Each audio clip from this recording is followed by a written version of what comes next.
سب سے پہلی بات، انسانیت کا اور نوع انسانی کا ازلی اور ابدی دشمن وہ ابلیس لعین ہے۔ یہ چونکہ چیزیں ایسی ہیں کہ جو ما وراء الطبیعات سے متعلق ہے۔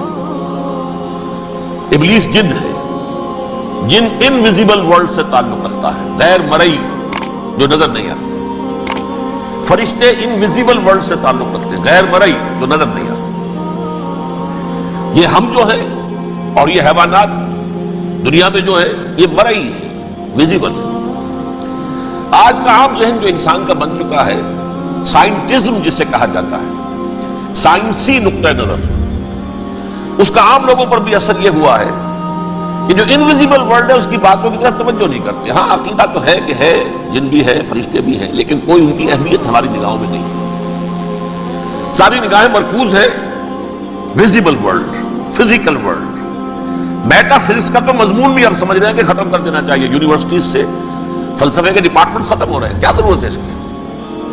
اصل شے یہ دنیا ہے، یہ عالم ہے، یہ کائنات ہے، یہ مادہ ہے، یہ حیات انسانی، حیات دنیاوی ہے۔ اس پر میرا جو بارکۃ العرا مضمون تھا 1967 کے جون میں جو چھپا تھا، اسلام کی نشرت ثانیہ کرنے کا اصل کام، کہ جو عہد حاضر کی جو تہذیب ہے اس کے 3 بنیادی اصول کیا ہیں؟ خدا ہے یا نہیں ہے چھوڑو، اس بحث پہ نہ پڑھو، کائنات تو ہے نا، مادہ تو ہے نا، روح کوئی شے ہے یا نہیں ہے کیا پتا، کسی نے دیکھی نہیں آئی، لہذا اس کے بارے میں گفتگو کا فائدہ کیا؟ وقت کا سیاح ہے۔ عالم آخرہ کوئی ہے یا نہیں ہے کیا پتا، کس نے آ کے بتایا مرنے کے بعد؟ لہذا اس بحث میں نہ پڑھو، یہ عالم دنیا تو ہے نا، اٹس ویری مچ پریزنٹ، لہذا ساری توجہ اس پر صرف کرو۔ تو خدا کے مقابلے میں کائنات پر توجہ، روح کے مقابلے میں مادے اور جسم پر توجہ، حیات اخروی کے مقابلے میں حیات دنیاوی پر توجہ۔ یہ ہے اصل میں کرکس آف دی میٹر، اس تہذیب جدید کا خلاصہ یہ۔ دیکھیے اللہ تعالیٰ نے جو مخلوقات پیدا کی ہیں ان میں ایک تقسیم تو ہو سکتی ہے ذی حیات اور بغیر حیات، جاندار چیزیں اور بے جان چیزیں۔ بے جان چیزیں بے شمار، یہ تمام فلکیات، یہ پوری کائنات، یہ زمین، یہ پہاڑ، یہ شجر و حجر، کیا ہے؟ لیکن ایک ہے جاندار۔ ان جانداروں میں ایک تقسیم ہے، 2 کا تعلق غیر مرئی دنیا سے ہے، انویزیبل ورلڈ سے۔ فرشتے جو دکھائی نہیں دیتے، ان کی پیدائش ہوئی ہے نور سے۔ دوسرے جنات جو انسانوں سے پہلے پیدا کیے گئے، آدم سے پہلے، وَالْجَانَّ خَلَقْنَاهُ مِن قَبْلُ مِن نَارِ السَّمُومِ، جنات کو تو ہم بہت پہلے پیدا کر چکے تھے آگ کی نور سے، وہ بھی نظر نہیں آتے۔ تیسرے انسان اور اس دنیا میں جتنے بھی حیوانات ہیں، ان کا جو مادہ ہے وہ ارض، یہ زمین ہے، یہ مٹی سے بنے، تراب سے بنے، کرسٹ آف دی ارتھ سے بنے۔ اب ان میں ایک تقسیم ہے، ایک وہ ہے ان تمام میں شعور تو ہے، حیوانات میں بھی شعور ہے، خود شعوری جسے کہتے ہیں سیلف کانشسنس، یہ صرف 3 میں ہے، فرشتہ، جن اور انسان۔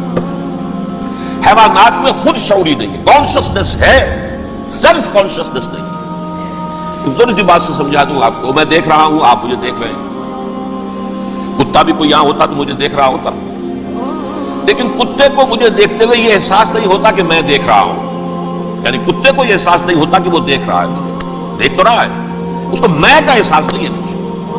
میں جب دیکھ رہا ہوں تو میں سمجھتا ہوں میں دیکھ رہا ہوں، میں ہوں کوئی شے جو دیکھ رہا ہوں، یہ خود شعوری ہے، سیلف کانشسنس۔ کسی بھی کام کو کرتے ہوئے اپنے وجود کا احساس، میرا فیصلہ ہے، میری رائے ہے، یہ ہے در حقیقت سیلف کانشسنس، انا، سیلف، خودی۔ یہ حیوانات میں نہیں ہے، یہ ہے صرف ملائکہ، جنات اور انسان۔ اب یہاں مسئلہ پڑ گیا، بڑا پرپیچ مسئلہ۔ اللہ تعالیٰ نے پہلے انسانی ارواح کو پیدا کیا نور سے، پھر نار سے پیدا کیا، نار سے، آگ سے جنات کو، پھر مٹی سے بنایا، آدم کا حی اللہ، اس میں روح پھونک دی، اب آدم بن گئے۔ اعلان یہ کر دیا کہ خلافت عرضی جو ہے وہ آدم کو عطا کی جا رہی ہے. یہ پیش پڑ گیا. اس پر تھوڑا سا اشکال تو فرشتوں کو بھی ہوا.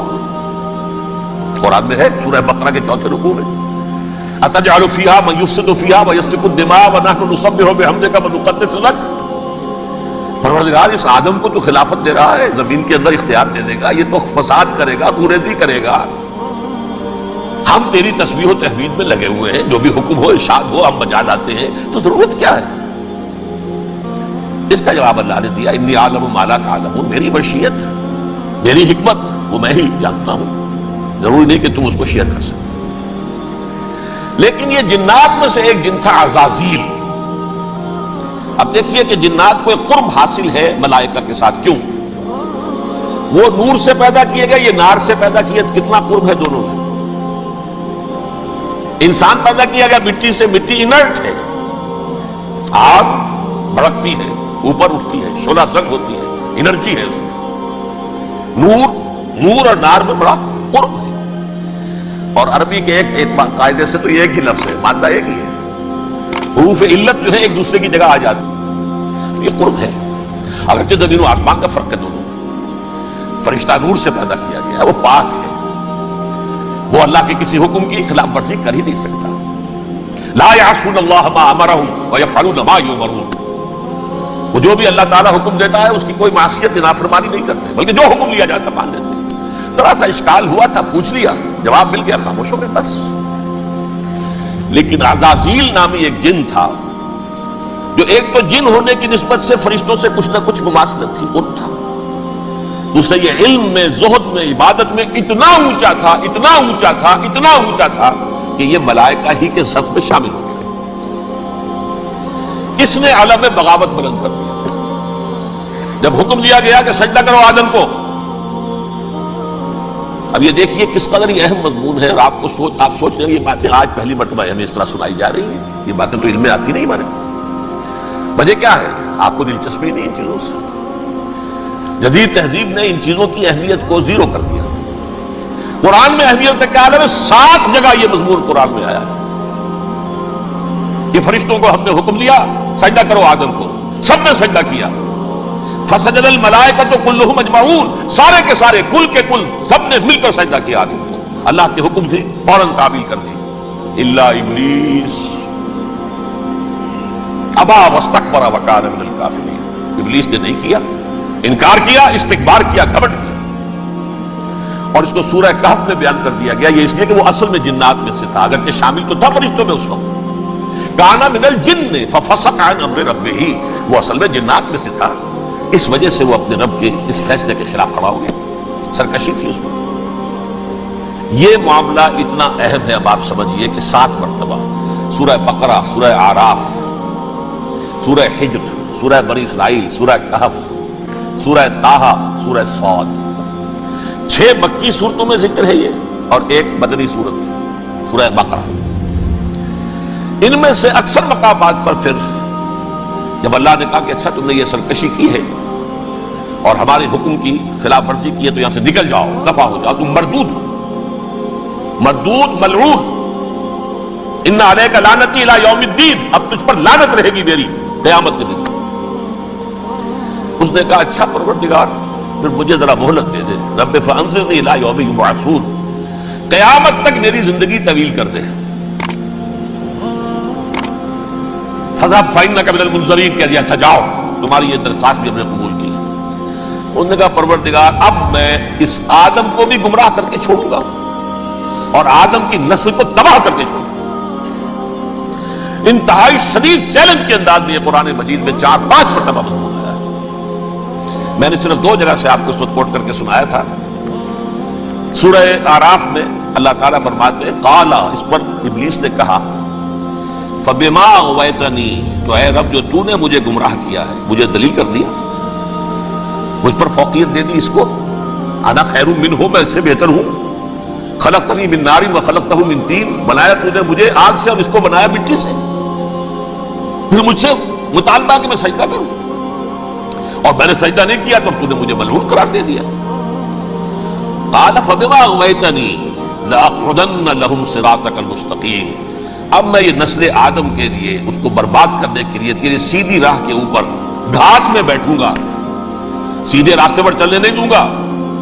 ثم لآتینہم من بین ایدیہم، پھر میں ان پر حملہ آور ہوں گا ان کے سامنے سے بھی، ومن خلفہم ان کے پیچھے سے بھی، وعن ایمانہم ان کے داہنی جانب سے بھی، وعن شمائلہم ان کے بائیں جانب سے بھی، ولا تجد اکثرہم شاکرین، اور تو دیکھے گا کہ ان کی اکثریت تیری شکر گزار بندوں پر مشتمل نہیں ہوگی۔ یہ چیلنج تھا،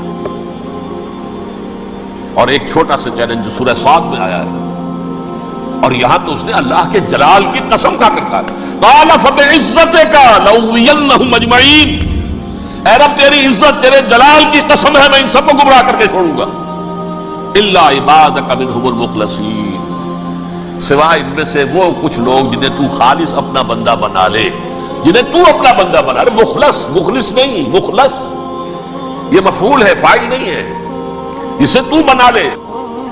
بعض لوگوں کو اللہ چن لیتا ہے، ہو اجتباک، تمہیں چن لیا ہے، استفاء اجتباء، وہ بچیں گے جن کو تو اپنی خاص امان میں لے لے گا، باقی میں سب کو گمراہ کر کے چھوڑوں۔ یہ ہے اصل دنیا میں نوع انسانی کا ابدی دشمن، ازلی سے ابدی تک۔ اور اس میں نوٹ کیجئے کہ اس کی اصل بنیاد کیا ہوئی؟ دو لفظ، تکبر اور حسد۔ استکبرا، تکبر کیا، انا خیر منہ، میں اس سے بہتر ہوں۔ یہ ساری بس کی گانٹھ یہی ہے، سب سے بڑی گمراہی کی وجہ یہی ہے۔ اسی لیے کہا ہے حدیث میں لن يدخل الجنہ من کان فی قلبہ مثقال حبۃ من کبر، جنت میں ہرگز وہ شخص کبھی بھی داخل نہیں ہو سکے گا جس کے دل میں رائے کے دانے کے برابر بھی کبر ہے۔